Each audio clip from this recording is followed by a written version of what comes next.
Katika Ukristo wako kipaumbele chako ni kipi? Katika maisha yako ya wokovu kipaumbele chako ni nini? Kipaumbele ni kitu au vitu vyote ambavyo wewe umevipa umuhimu. Bwana Yesu asifiwe.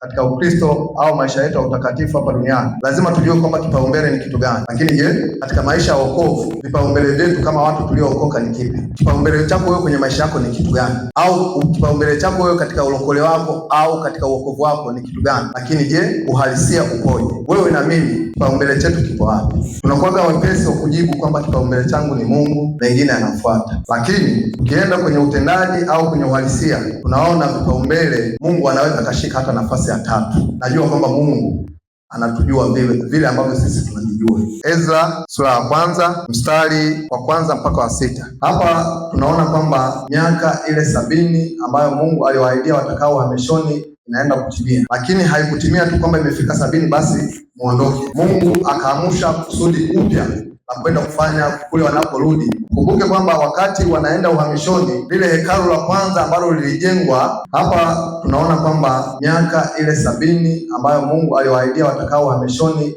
inaenda kutimia, lakini haikutimia tu kwamba imefika 70 basi muondoke. Mungu akaamsha kusudi upya na kwenda kufanya kule wanaporudi. Kumbuke kwamba wakati wanaenda uhamishoni, lile hekalu la kwanza ambalo lilijengwa likabomolewa. Maanake kwamba hapa ule mji uliharibiwa. Maanake sasa walipoenda huko baada ya kutumikia kwa ile miaka 70 ilipotimia, Mungu aliamsha hali upya ndani ya mfalme Koreshi ya kwamba hao watu inabidi warudi, lakini kurudi kwao sio kwamba kurudi tu kwamba warudi basi wakaishi. Ninapanda hali upya ya kwenda kulifanya huko, napanda kusudi upya na kwenda kufanya huko, ikiwemo ni pamoja na kujenga hekalu la Mungu. Kwa hiyo viliibuka vitu ambavyo wao hawakuviona kwamba hivi ni vipingamizi vya kazi ya Mungu kufanyika, isipokuwa wao waliinua tu vigezo vya kusema kwamba tukisema maisha magumu, manake kwamba ni sababu ya kanisa la Mungu au hekalu la Mungu kutokujengeka. Kumbuka kwamba hili hekalu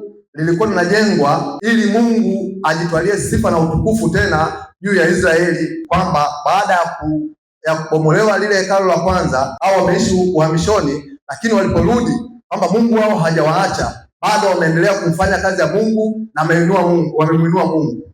Badala yake yakawa matarajio ni tofauti. Lakini yuko yule aliyekuwezesha wewe, yuko yule aliyekuamsha wewe kuwa mzima, yuko yule aliyekufanya wewe kuwa hivyo ulivyo.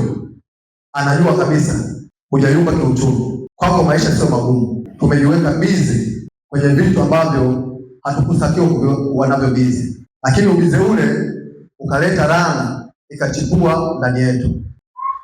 Maandiko yanatuambia basi tubadilike kama hawa wenzetu walivyobadilika, kwamba Mungu yeye anatuangalia. Utakapobadilika wewe ndivyo yeye atakapokubariki. Usiwe mtu wa kukubali kusema kwamba nashindwa. Onyesha uaminifu wako mbele za Mungu. Unawezaje kusomesha shule ya milioni ikiwa kanisani kununua mfuko mmoja wa simenti unasema hali ni ngumu, maisha ni mabaya? Ndivyo walivyokuwa naishi hawa watu. Biblia inasema kwamba walijenga majumba ya kifahari.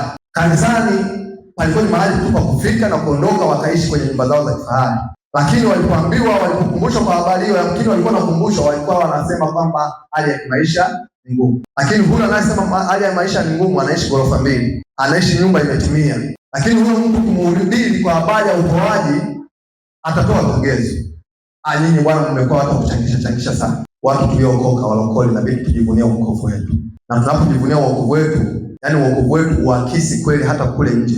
Tukijivunia wokovu wetu tulionao, tukifanya kile ambacho Roho Mtakatifu anaongea ndani yetu, tukifanya kile ambacho kila mmoja akasimama kwenye nafasi yake ndani ya kanisa, mabadiliko yanatokea. Bwana Yesu asifiwe.